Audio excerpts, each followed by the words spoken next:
youngest and the fastest growing continent in the world, Africa, but more specifically to Rwanda, a country that has had the difficult and unenviable task of having to rebuild its social fabric after the genocide in 1994, which lasted 100 days, but left hundreds of thousands of people dead. The official estimates actually put that number closer to 1 million. Today, Rwanda is considered one of Africa's most inspiring success stories, and some credit the leadership of its president, Paul Kagame, for the healing and the advances that have been made. When he became Rwanda's president in 2000, he inherited a country that was torn apart by that extraordinary, brutal bloodshed. 19 years on, he leads over a country that is regarded by most as being stable, prosperous, and largely reconciled. It is my pleasure to now invite to the stage the President of Rwanda, Paul Kagame.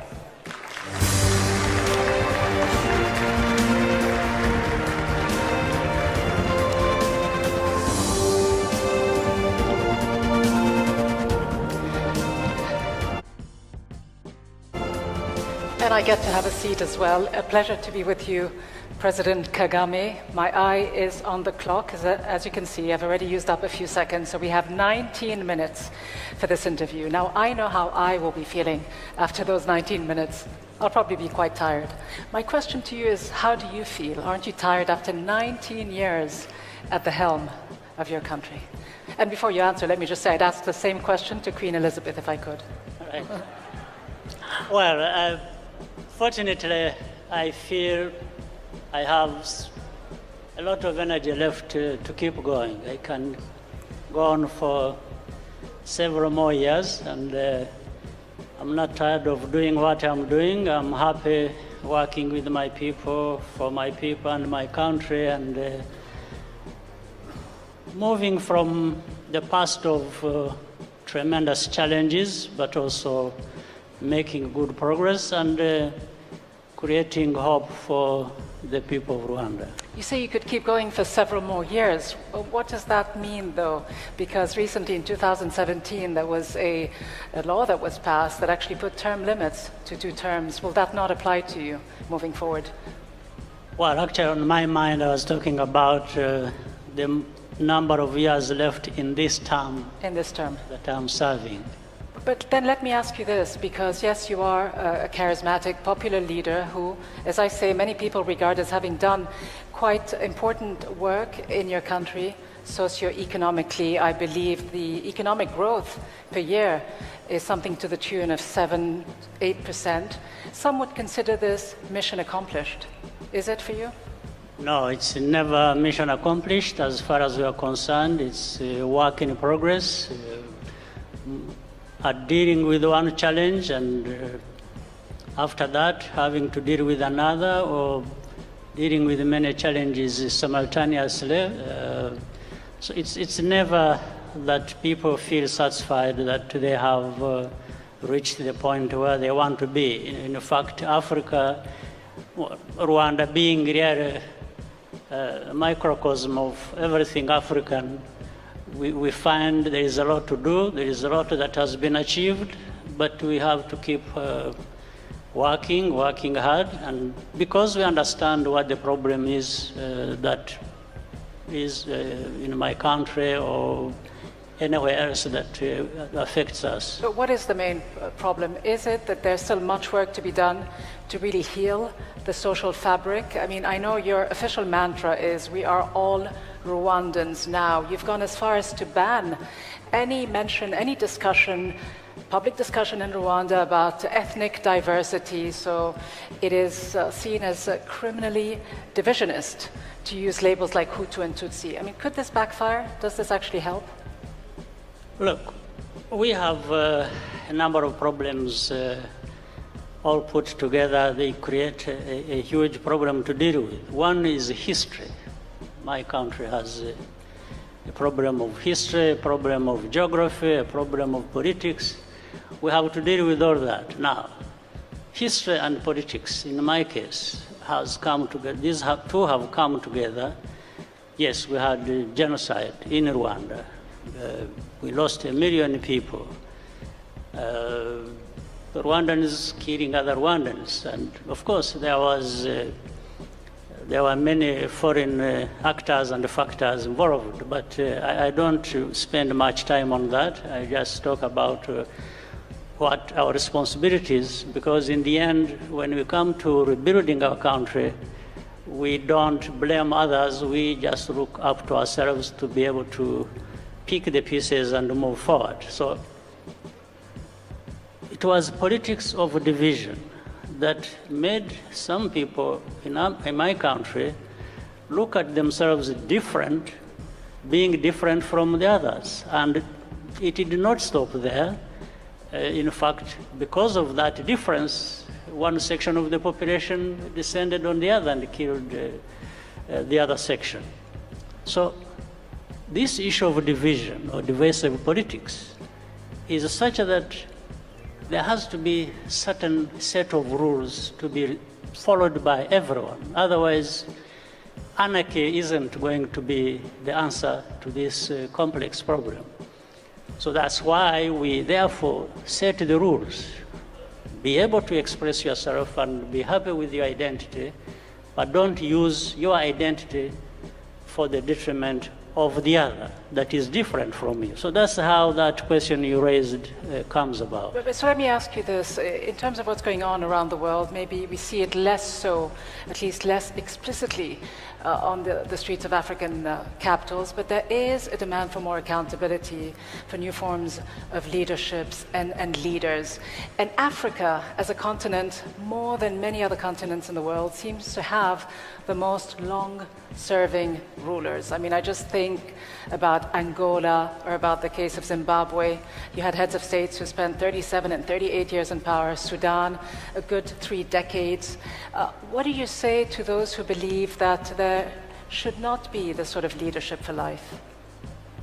Well, you don't just talk about leadership or leaders being there for this number of years without putting that into context. Therefore, in some cases like you have mentioned, you may find it's not justified, or it was justified up to a point. Then change that would have been necessary should have happened. But this change, therefore, should be dependent on the context, but it should also be a result of the people of any country, what they have decided. So but don't people want democracy? I mean, does that mean that you actually agree with what the president of Zimbabwe, the late Mugabe, once said? He said that the idea of pushing term limits is a Western concept that is placed as a yoke on the neck of African leaders. Do you agree with that? Yes and no, because it does not mean one thing everywhere or every time. Because this is why I'm saying time is not an end in itself. When you say a leader has served for this long, that should not explain everything, but it is part of what you may explain dependent on the context and the choice of the people of any country. So now, when you talk about, let's say, when you talk about the Western values or prescriptions which they have been throwing around to other people, sometimes they don't apply in their own places. So this is what I'm saying. It's not just one thing that is put there and it explains everything. But you don't have leaders who spent 3 decades in power, and you don't have elections that result in 98 or 90% of the vote, which you had, President Kagame. You know the reason? You were elected for a 3rd term in 2017. The reason by is this that overwhelming majority the reason of the vote. is that we are not the West. So what does it tell you about the kind of system that is in place? You see, this is what I'm saying. If you want to measure everything against the Western value system, that's what you are suggesting. And I'm suggesting that the Western system doesn't provide every solution to everything. Other people, other places, other countries have their value systems as well, and they are answerable to their own people. So it doesn't matter that, and I'm saying, I'm not trying to explain away some of the wrongs some leaders or whatever you call them, Africans, have done. No, I'm not trying to explain that. But I'm saying, don't pick one thing and think that it answers or it speaks to every problem about the Africans. Well, in fact, some people may spend a longer time in one place and it is justified. Others may spend the same time and it is not justified. So that's why I'm talking about the context. That's why I'm talking about, is it really the choice of the people of this country? Sometimes leaders make it look like it is the choice of the people of the country when it is not. Right. But where it is, then it should be respected. Well, you're saying that democracy then is not one size fits all, and it's relative. Not. But I do want to move to Absolutely not. Because I think even the West that you referred to, recently we have seen that it doesn't mean that. Absolutely. Some of the things they have been preaching, and I said, which sometimes they don't practice. In other times, when it has happened, we've seen how it is backfiring on some of the... You have specific examples? Well... Too long to list. I can say it generally. One, in some places they have chosen leaders, and then they start complaining about those leaders. So why would you complain about your leader that has come about because of your system of democracy? Sure. That means you have a problem with your own system. Well, they get voted out, though, don't they?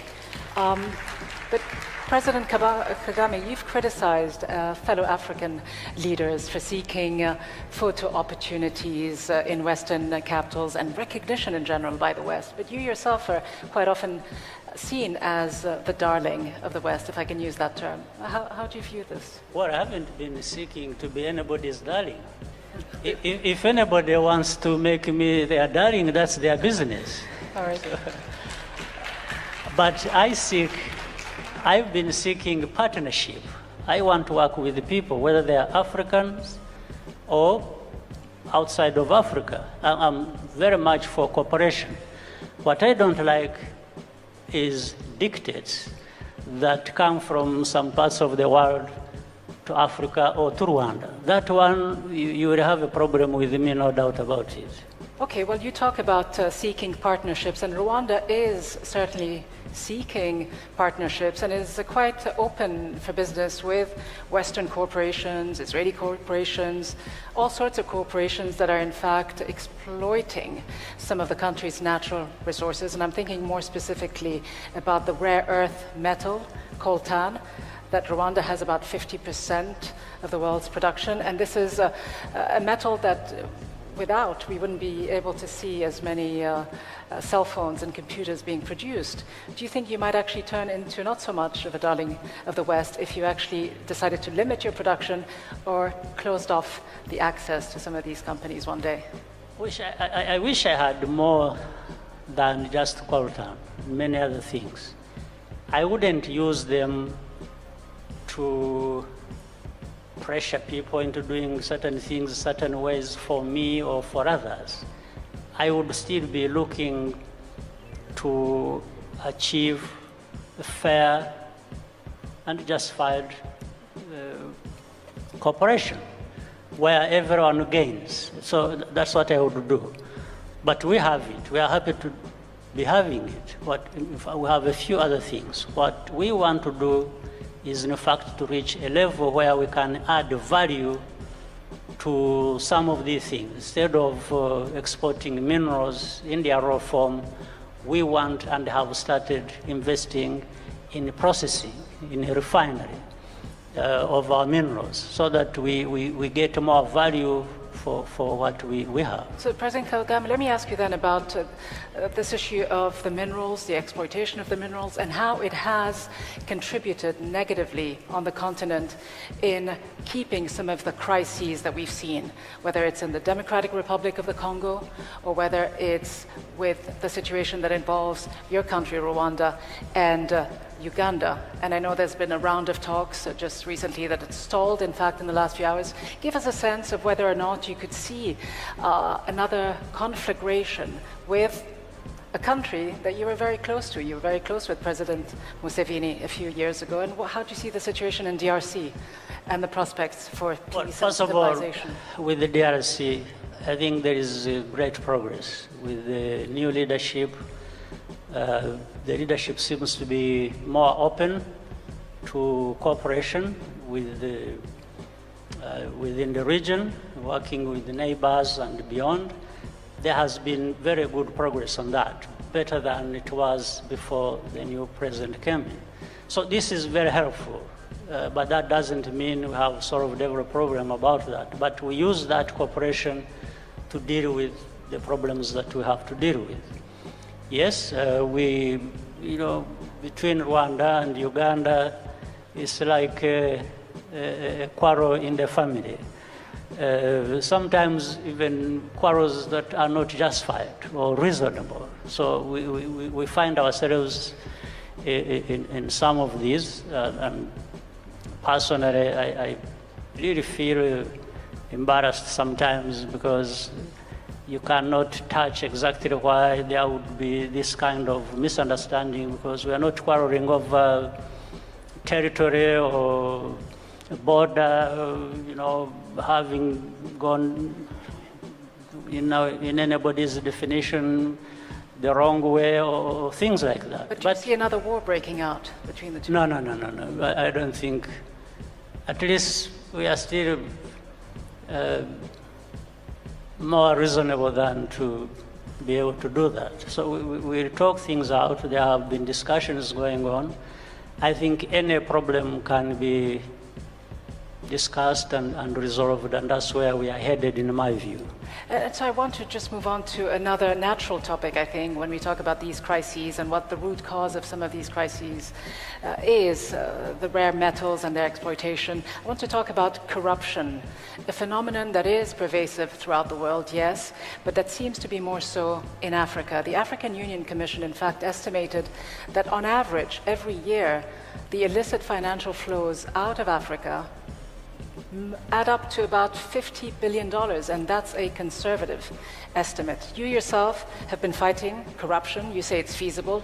You have said this is a campaign that can be won, that tolerating corruption is a choice, it is not inevitable, and it is within our power to do so. But can you really root out corruption at the systemic level? It's possible. For example, we have started with our own country. We have tried to put systems in place, institutions, but also carried out education throughout different levels of our society to understand the implications of allowing corruption to be rooted in our society. And we have encouraged openness to talk about it. We have had whistleblowers, so in other words, introduce a couple of things: transparency, accountability, and we have seen levels really come down of corruption in my own country. And this is what we discuss with the neighbors and others on our continent. We can deal with this problem. And already we know the dangers involved. We've seen that it is. So it's a mindset problem. If people don't want corruption and want to fight it, corruption will be reduced to the most minimum. So you don't believe that it is also a cultural issue that has permeated some of the more local aspects of everyday life? And I know, just to put it in context, you say you've done quite a bit, and Transparency International actually ranks Rwanda the fourth least corrupt African country, and you yourself have taken measures to reduce corruption by putting, for example, government services online as a way to reduce the bribes that are given and taken. But do you think this will actually root out corruption, how long would it take? It will root out corruption, not only in Rwanda, even with others who want to root out corruption in their places or continent-wide. And this is why I'm saying it's nothing like, it is not cultural, it's not anything. It's only that it has gone on for too long, and people have sort of made it a way of life without consequences, or at least they don't see the consequences, otherwise the consequences are always there. So, and by the way, the $50 billion that leave our continent and go somewhere else, you understand it's not just the Africans involved. It's also those people where the money actually goes. So corruption is not African at all. It's a global problem, as you rightly said. But there has been more of it practiced, and many, because of different factors, including lack of governance, proper governance structures in place.